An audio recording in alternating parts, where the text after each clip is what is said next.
The reason I am making this video, I would like to dispel any illusion that it is because I'm not unwilling to write at length, or that I'm catering to my society's lack of reading habits.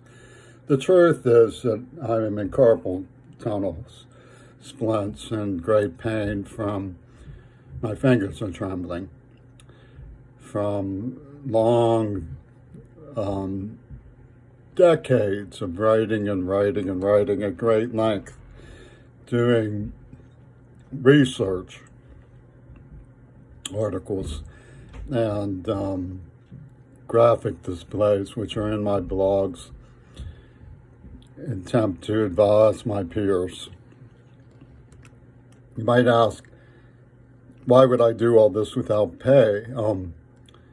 The truth is that a person often does something not as a volunteer, but in anticipation of fair and ample reward. If somebody asked me to mow their lawn, I would expect that they would generously pay me afterwards when I was finished. Now, I have learned from this terrible experience that it was rigged so that American Congress could cheat me and then just take all of my work and walk away laughing.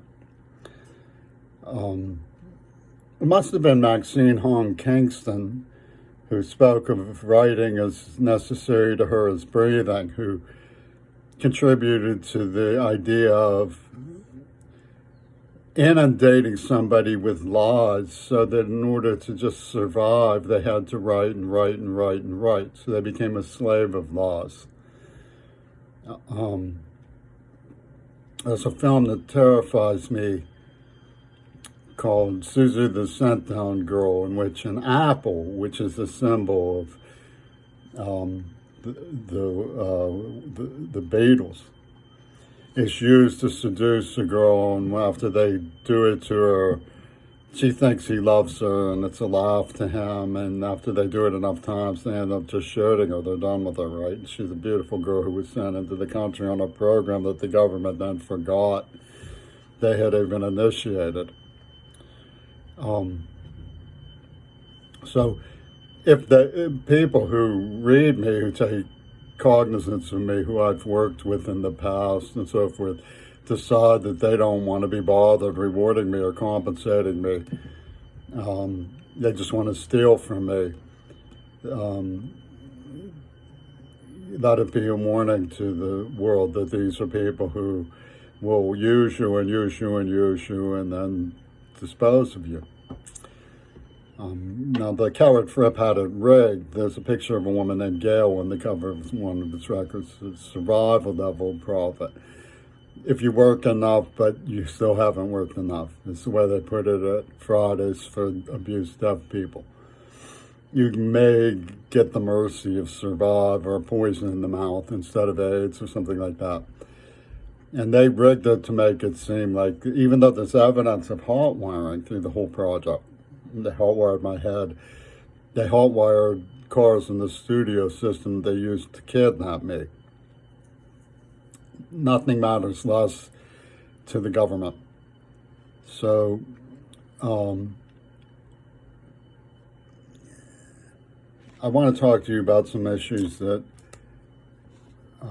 some of which I haven't and some of which I have, to show how they work together so that the new information can possibly help somebody who is genuinely concerned, even for themselves. I mean, there's a public spirit to this, certainly, altruism, the public's right to know.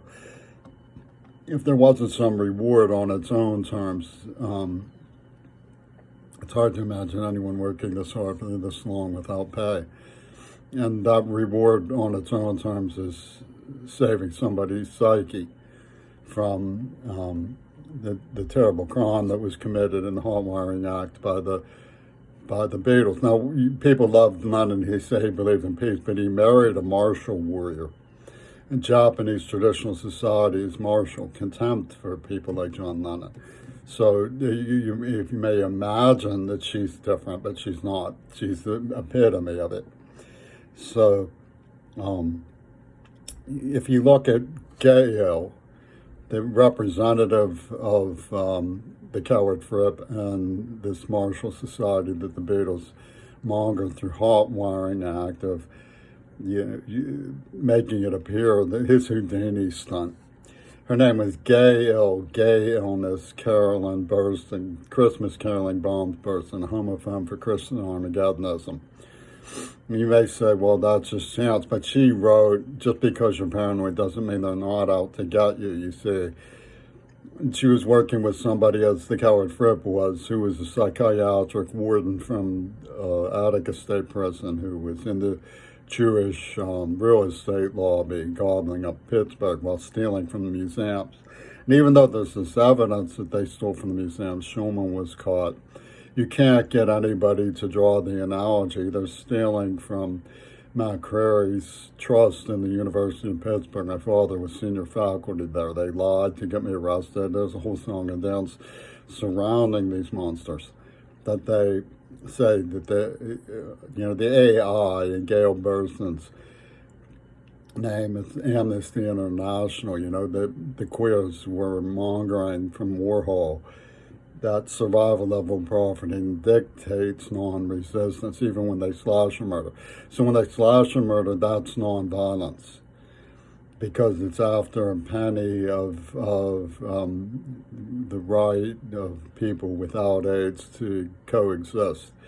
They've never cared about protecting others. They were in favor of spitting in people's faces as hazing, high-risk hazing. And Diamond Gullis was in immunogenetics and demonism before AIDS happened. And then her namesake calls me when John Lennon stepped out. So what's the